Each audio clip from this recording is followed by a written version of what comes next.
Have you ever noticed that when you try to do everything at once, your plan for a rad day turns out to be not so rad? Well, that's what Lincoln and Clyde found out in the episode I'm going to talk about today. So join me as I, SteamTeamRedubUK, CC Trainor-Ling, bring you another retro review from past seasons of The Loud House. Cue the intro!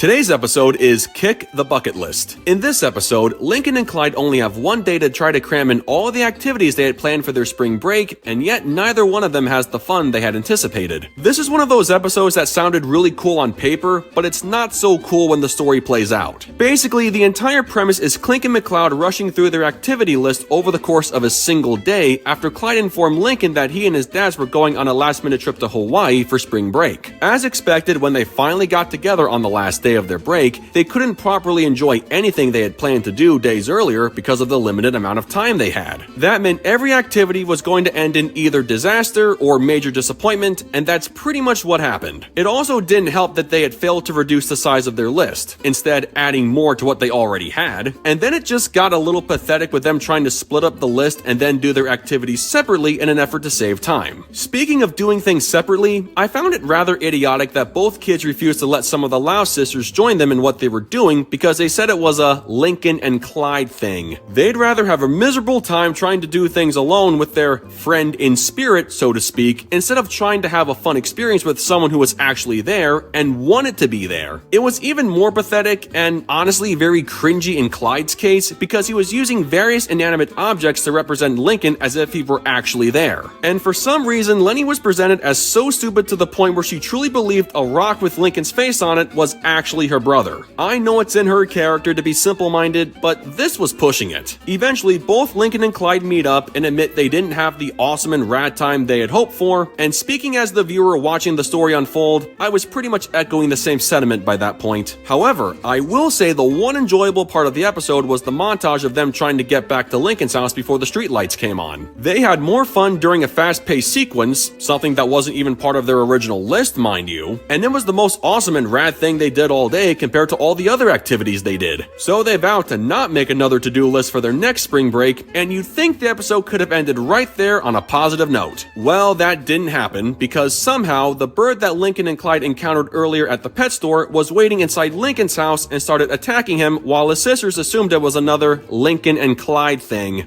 Just why was that bird inside the house in the first place? We're never given a reason as to how or why it got there, and it just sours the nice moment that happened a few seconds ago. However, that's not my biggest pet peeve of the episode. My biggest grievance was how time basically slowed down to the point where everything Lincoln and Clyde wanted to do actually got done when it realistically should not have been possible. I know cartoons are normally not supposed to be realistic, and how in some scenarios they can bend the rules of time by speeding things up in order to accommodate the plot, but you have to consider the number of activities Lincoln and Clyde wanted to do, and literally how much ground they needed to cover in order to do them all. Using the original April 2017 air date as a starting point, it's reasonable to think the boys started the day at Lincoln's house around maybe 8 a.m. and then arrived back having completed all their activities anywhere between 7 and 8 p.m. They had maybe, give or take, 12 hours to go everywhere they wanted to go, but it seems far too unlikely they could have done everything they wanted and still make it home before the streetlights came on. Unless every location they planned to go to was within reasonable walking or driving distance, it wouldn't have been possible to cover that much ground in a short amount of time. I know I might be overthinking this aspect of the story way too much, but it's one of those things that never sits right with me. Just consider the amount of time it takes to travel between Royal Woods and Great Lake City, and then watch the Halloween special from season 6, and you'll have a better understanding of what I'm saying. Overall, this episode had a nice idea, but it fell apart before the halfway point, and it became more boring than exciting. exciting, at least until the racing back home montage happened. That doesn't necessarily mean this episode is bad per se, or that it's one of the worst of all time. It's just an underwhelming Clincoln McCloud episode that barely offers anything engaging, and that's the gentlest way I can put it. If you're a huge fan of Lincoln and Clyde-centered episodes, you'll most likely enjoy this one. For me, it would be the exact opposite. With that said, I give Kick the Bucket List a 5.8 out of 10. Well folks, that concludes my review of Kick the Bucket List. So I gotta ask, what did you guys think of this episode? Sound off in the comments below, and be sure to click that subscribe button for more Loud House related content. That's going to do it for me. I'll catch you guys for the next video, but until then, this is SteamTeamRedubUK, CC Trainor-Ling, signing off. Peace out, home slices.